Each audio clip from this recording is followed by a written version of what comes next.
నిన్నొక video చూశాను. అది doctor Babasaheb Ambedkar పోస్టర్ను తగలబెడుతూ ముర్దాబాద్ అంబేద్కర్ వాదులారా ముర్దాబాద్ అనుకుంటూ, దానికి తోడుగా హరహర మహాదేవ్ అనుకుంటూ నినాదాలు చేసుకుంటూ కొంతమంది అల్లరి ముఖలు ఉత్తరప్రదేశ్ రాష్ట్రంలోని ఒక పట్టణంలో ఈ చర్యలకు పాల్పడుతూ నినాదాలు చేసుకుంటూ, అది కూడా మిట్ట మధ్యాహ్నము ఈ సంఘటన జరిగినట్టుగా నేను ఒక వీడియోలో చూశాను. అయితే ఆ వీడియో ఎట్లా, ఏ సోర్స్ ఏంటి ఎట్లా అని చెప్పేసి నేను ఒకసారి లోతుగా చూస్తే, ఆ వీడియోలో ఉన్నటువంటి వ్యక్తులలో ముఖ్యంగా ఈ నిప్పు పెట్టి స్లోగన్స్ ఇస్తున్నటువంటి వ్యక్తి ఒక అడ్వకేట్ అని చెప్పేసి నాకు తెలిసింది. ఇక ఒక అడ్వకేటు ఇలాంటి చర్యలకు పాల్పడడం ఏంటి అని చెప్పి, ఒక బాధ్యతాయుతమైనటువంటి అడ్వకేట్గా, బుద్ధిజీవిగా, ఒక పౌరుడిగా నేను వీడియో చేయాలనే ఉద్దేశంతో ఈ వీడియో చేస్తున్నా. మీ దాకా రీచ్ అవ్వాలని, ఇలాంటి సంఘటనలు మళ్ళీ ఈ దేశంలో పునరావృతం కావద్దనే ఉద్దేశంతో చేస్తున్నా. అయితే వాళ్ళు ఇచ్చినటువంటి నినాదాలు ఏంటంటే, అంబేద్కర్ వాదులారా ఖబర్దార్, అంబేద్కర్ ముర్దాబాద్, లేదా అంబేద్కర్ ఐడియాలజీ ముర్దాబాద్ అనుకుంటూ వాళ్ళు స్లోగన్స్ ఇస్తున్నారు. అది ఉత్తరప్రదేశ్లో ఇలాంటి సంఘటనలు ఇలా యథేచ్ఛగా మొత్తము రోడ్డు మీదనే డే టైంలోనే జరగడం అనేది అక్కడి గవర్నమెంట్ మద్దతు లేదని అనుకోవడానికి అసలే లేదు. ఎందుకంటే అక్కడ ఉన్నటువంటి గవర్నమెంటు మన యోగి ఆదిత్యనాథ్ గవర్నమెంట్. ఆయన యోగి, ఆయన పేరులోనే యోగి ఉంది. ఆయన పైకి చూడడానికి ఎన్నో ప్రగల్భాలతో, లేదా బాబాసాహెబ్ అంబేద్కర్ మీద, భారత రాజ్యాంగం మీద అభిమానం ఉన్నట్టుగా, గౌరవం ఉన్నట్టుగా నటిస్తూ ఉంటాడు. కానీ ఇలాంటి మత విద్వేషక కార్యకలాపాలకు వెనకాల గతంలో కూడా ఎన్నో చూసినాం మనం. ఎందుకంటే ఆ వ్యక్తి బాబాసాహెబ్ అంబేద్కర్ ఫోటోను తగలబెడుతూ హరహర మహాదేవ్ అంటున్నాడు. హరహర మహాదేవ్కి డాక్టర్ బిఆర్ అంబేద్కర్ పటాన్ని తగలబెట్టడానికి ఏమైనా సంబంధం ఉందా? నువ్వు నిజంగా హిందూ డివోషనల్ ప్రాక్టీషనర్ అయితే నువ్వు హరహర మహాదేవ్ అనుకో, హరే కృష్ణ హరే రామ్ అనుకో, ఇంకేదన్నా అనుకో. లేదా నువ్వు క్రిస్టియానిటీలో ఉంటే నువ్వు ప్రేజ్ లాడ్ అనుకో, లేదంటే అల్లాహు అక్బర్ అనుకో, వేరే దాంట్లో ఉంటే ఏమన్నా అనుకో, మాకు సంబంధం లేదు. భక్తి కావచ్చు, మతం కావచ్చు, నీ వ్యక్తిగతము, నువ్వు సొంతంగా ప్రాక్టీస్ చేసుకో. We don't care and we don't have any objection apart from that. ఇక్కడ నేను చెప్పేది ఏంటంటే, మరీ ముఖ్యంగా ఒక న్యాయవాది అయి ఉండి, ఆ న్యాయవాది పనిచేసేటువంటి వ్యవస్థ, జ్యుడిషియరీ వ్యవస్థ, కోర్టు వ్యవస్థ కానీ, లా అండ్ ఆర్డర్ వ్యవస్థ కానీ, ఈ ఎవ్రీథింగ్, ప్రతి వ్యవస్థ కూడా నువ్వు తగలబెట్టేటటువంటి ఏదైతే చిత్రపటం ఉందో, డాక్టర్ బాబాసాహెబ్ అంబేద్కర్ గారు రచించినటువంటి భారత రాజ్యాంగం అనే గ్రంథం ద్వారా ఆయన రూపొందించినటువంటి వ్యవస్థలో మాత్రమే నువ్వు పనిచేస్తున్నావు. పనిచేయడం కాదు, నువ్వు ఆ వ్యవస్థ ద్వారానే మనుగడ సాగిస్తున్నావు. బతుకు తెరువు కూడా నీకు ఆ వ్యవస్థ ద్వారానే, ఆయన రాసిన రాజ్యాంగం ద్వారానే కలుగుతుంది. ఆ విషయాన్ని మర్చి ఎన్నో మీ ఏరియాలో ఉన్నటువంటి మత సంస్థలు, మతవాదులు రెచ్చగొట్టేటువంటి కార్యకలాపాలకు మీరు రెచ్చిపోయి ఇలా ఎవరు ఏంటి అనేది కూడా ఆలోచించకుండా ఇట్లా విద్వేషపూరితమైన వ్యాఖ్యలు చేయడం కరెక్ట్ కాదు. మరీ ముఖ్యంగా మీరు అన్నారు అంబేద్కర్ వాదము ముర్దాబాద్, అంబేద్కర్ వాదులు ముర్దాబాద్ అన్నారు. అయితే అంబేద్కర్ మీద దాడిని ఖండించడానికి అంబేద్కర్ వాది అయి ఉండాల్సిన అవసరం లేదని. ఎందుకంటే గౌతమ బుద్ధుడు, మహాత్మా జ్యోతిరావు పూలే, పెరియార్ రామస్వామి నాయకర్, డాక్టర్ బిఆర్ అంబేద్కర్, వీళ్ళంతా కూడా వాళ్ళ సొంత ఐడియాలజీ ఎస్టాబ్లిష్ చేసుకోలేదు. వాళ్ళ సొంత ఐడియాలజీని బిల్డ్ చేసుకొని వాళ్ళ ఎలివేషన్ కోసం ఎక్కడ కూడా కార్యక్రమాలు కానీ చేయలేదు.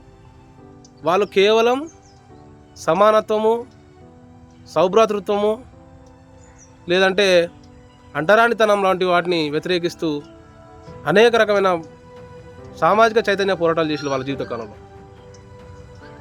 మరి అలాంటి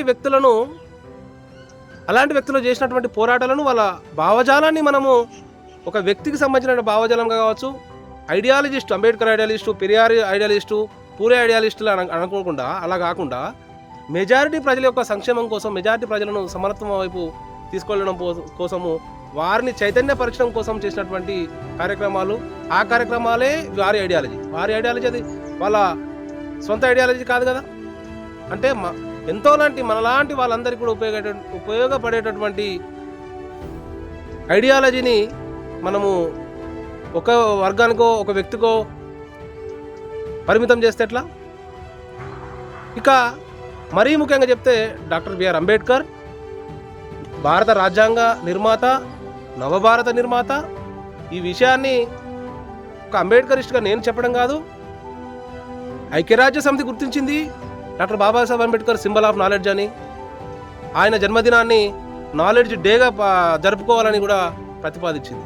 అంటే ప్రపంచ దేశాలు ఆయనను గుర్తించి ఆయన కోసము ఎన్నో రకాలైనటువంటి కార్యక్రమాలు అయితేనేమి లేదా ప్రచారం అయితేనేమి కల్పిస్తుంటే, మన భారతదేశంలో ఉన్నటువంటి మరీ ముఖ్యంగా చదువుకున్న మూర్ఖులు ఇలాంటి కార్యక్రమాలు పాల్పడితే ఇక దానికి అర్థం ఏముంటుంది? మొన్న చూసినాము కేంబ్రిడ్జ్ యూనివర్సిటీలో బాబాసాహెబ్ అంబేద్కర్ గారి విగ్రహము, చైనాలో, జపాన్లో, ఇంకా వేరే ఆస్ట్రేలియా, వేరే దేశాల్లో, అన్ని దేశాలలో కూడా ఈ మహోన్నతమైన వ్యక్తి యొక్క చరిత్రను తెలుసుకొని వాళ్ళు గుర్తించి వాళ్ళు కూడా ఇన్స్పిరేషనల్గా తీసుకోవాలని చెప్పేసి వారి దేశాల్లో వారి ప్రాంతాల్లో వీరి విగ్రహాలను ఏర్పాటు చేసుకున్నాం.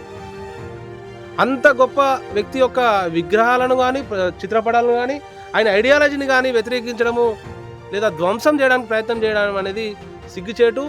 ఇది యావత్ భారతదేశ ప్రజలకు, మరీ ముఖ్యంగా బుద్ధిజీవులకు ఇది చాలా సిగ్గుచేటు అన్నటువంటి విషయం. ఎందుకంటే బాబాసాహెబ్ అంబేద్కర్ మీద దాడి కానీ, బాబాసాహెబ్ అంబేద్కర్ రచించినటువంటి భారత రాజ్యాంగం మీద దాడి కానీ ఖండించాలంటే అంబేద్కర్ వాది అవ్వాల్సిన అవసరం లేదు.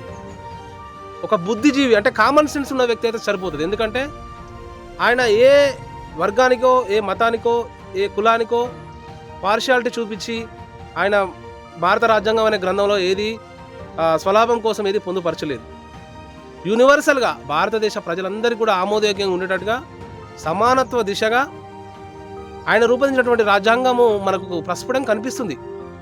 ఇక నేను చెప్పేది ఏంటంటే అంబేద్కర్ వాదులు ముర్దాబాద్, అంబేద్కర్ సిద్ధాంతం ముర్దాబాద్ ఇవన్నీ అంటున్నారు కదా.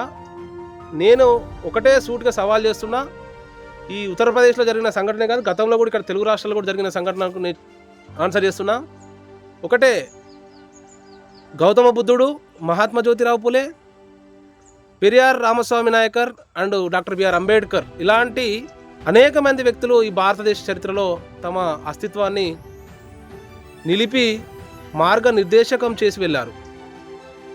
నేనేమంటున్నా అంటే వీళ్ళు చేసినటువంటి అనేక గొప్ప కార్యకలాపాల వల్లనే, అనేక ప్రోగ్రెసివ్ ఐడియాలజికల్ యాక్టివిటీస్ వల్లనే ఈరోజు భారత రాజ్యాంగం అనే ఒక గ్రంథం సపోర్ట్తోని ఎంతో కొంత సమానత్వము లేదా సామాన్య ప్రజల మనుగడ సాగుతుంది. లేదంటారా చెప్పండి? వీళ్ళు కాకుండా వీళ్ళకంటే గొప్పవారు వేరే వాళ్ళు ఎవరైనా ఉంటే వాళ్ళ ఐడియాలజీస్ ఏమున్నాయో, వాళ్ళు చేసినటువంటి యాక్టివిటీసు, వాళ్ళ ట్రాక్ రికార్డ్ అంతా పెట్టండి. మీరు వెంటనే ఈ మహనీయులను, ఆ మహనీయులు అంటే మహనీయులనని నేను మాత్రం వీళ్ళనే అంట, వీళ్ళకి మించిన మహనీయులు ఎవరైనా ఉంటే చెప్పండి. వాళ్ళు చేసినటువంటి కార్యకలాపాలను మొత్తం కూడా బేరీజు వేసుకొని డిబేట్ చేసుకొని ఖచ్చితంగా మీరు ఎవరైతే నమ్ముతున్నారో, ఎవరి ఐడియాలజీలు అయితే మీరు ఫాలో అవుతా ఉంటున్నారో వాళ్ళ ఐడియాలజీని నిజంగానే వాళ్ళ ఐడియాలజీ వీళ్ళకంటే గొప్పదైతే ఖచ్చితంగా మేము కూడా వాళ్ళ ఐడియాలజీ పనిచేయడానికి, వాళ్ళని ఫాలో అవడానికి కూడా సిద్ధం. మీరు ఈ రకమైన చర్యలకు పాల్పడడానికి మీ వెనకాల ఉన్నటువంటి ఆర్థిక సంస్థలు, మత సంస్థలు, రాజకీయ సంస్థలు ఇవన్నీ ఉన్నాయని చెప్పేసి మాకు తెలుసు. మా వెనకాల కేవలం భారత రాజ్యాంగము, దానికంటే ముందు బుద్ధుడు, పూలే, పెరియార్, డాక్టర్ బాబాసాహెబ్ అంబేద్కర్ ఇచ్చినటువంటి సైద్ధాంతికపరమైన ఆలోచన, జ్ఞానము అనే ఆయుధం మాత్రమే ఉంది. అంతకు మించిన ఆస్తులు ఏవి లేవు, మాకు అవసరం లేదని కూడా మేము భావిస్తున్నాం. ఎస్, భవిష్యత్తులో ఇటువంటి కార్యకలాపాలకు కానీ ఇటువంటి దుశ్చర్యలకు ఎవరైనా పాల్పడితే ఖబర్దార్, కామన్ సెన్స్తో ఆలోచించండి, విచక్షణతో లోతుగా అర్థం చేసుకొని మాత్రమే ఇట్లాంటి కార్యక్రమాలలో పాల్గొనండి. ఎవరో రెచ్చగొడితేనో, ఒక కుంచిత బుద్ధితోనో ఆలోచన చేసి ఇలాంటి కార్యక్రమాలు పాల్పడొద్దు. గతంలో కూడా అంబేద్కర్, పూలే, పెరియార్, రామస్వామి నాయకర్, బుద్ధుడుతో సహా అనేక మంది మహనీయుల యొక్క ఐడియాలజీని ధ్వంసం చేసే ప్రయత్నము, విగ్రహాలను ధ్వంసం చేసే ప్రయత్నము, వాళ్ళ పుస్తకాలను ధ్వంసం చేసే ప్రయత్నం చేసినారు. అది రోజు రోజుకు వాళ్ళను, అలాంటి మహనీయులను కనుక మనము మనం కనుమరుగు చేసుకుంటే, వాళ్ళని కనుక వ్యతిరేకిస్తే భావి తరాలకు కూడా ఈ మూర్ఖత్వము, అంధకారము, అంధవిశ్వాసాలు, అసమానత్వాలే వారసత్వంగా నెక్స్ట్ జనరేషన్స్కి ఇచ్చినట్టయితే తప్ప జ్ఞానము ఇచ్చినటువంటి జనరేషన్స్ మనవి కాకుండా పోతాయి. కాబట్టి సమాజం కోసం కాదు, కనీసం మీ స్వార్థం కోసమైనా, మీ నెక్స్ట్ జనరేషన్స్ కోసమైనా కూడా ఈ ఐడియాలజీని అర్థం చేసుకొని నెక్స్ట్ జనరేషన్స్కి ఇవ్వండి. ఇది ఒక ఇజము, ఒక వ్యక్తికి సంబంధించిన సిద్ధాంతం కాదు. తెలియకపోతే ఖచ్చితంగా తెలుసుకోండి, చదవండి. ఈ మహనీయులు, నేను చెప్పినటువంటి మహనీయులు అందరూ ఇంకా ఉన్నారు. మహనీయులు, ఈ నేను చెప్పినటువంటి ముఖ్యమైన మహనీయులు ఎవరైతే ఉన్నారో భగత్ సింగ్ గారితో సహా వీళ్ళందరూ హిస్టరీ చదవండి, వీళ్ళందరూ బయోగ్రఫీ చదవండి, వీళ్ళందరూ ఐడియాలజీ చదవండి. వాళ్ళు సొంతంగా రాసిన పుస్తకాలు ఉన్నాయి, చదవండి. చదివిన తర్వాత వీళ్ళ ఐడియాలజీ ఏముంది, ఇంకా గొప్ప వాళ్ళు ఉన్నారని ఎవరైనా ఉంటే చెప్పండి, డిబేట్ చేయండి. దానికి ఆ డిబేట్లో ప్రూవ్ అయితే కనుక 100% మేము కూడా ఆ మహనీయుల బాటలోనే నడుస్తాము.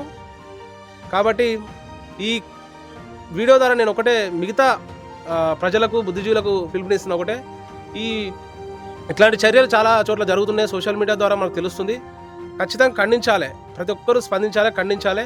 ఇలా ఖండించడానికి అంబేద్కర్ ఐడియాలిస్ట్లో, పూలే ఐడియాలిస్ట్లో, పెరియార్ ఐడియాలిస్ట్లో అవ్వాల్సిన అవసరం లేదు. కామన్ సెన్స్ ఉన్న ప్రతి ఒక్కరు కూడా ఇలాంటి చర్యలను ఖండిస్తారు. సో ప్రతి ఒక్కరు కూడా మీ ప్రాంతాల్లో మీ వెసులుబాటుకు అనుగుణంగా స్పందిస్తే బాగుంటుందన్న ఉద్దేశం. జై భీమ్, జై భారత్.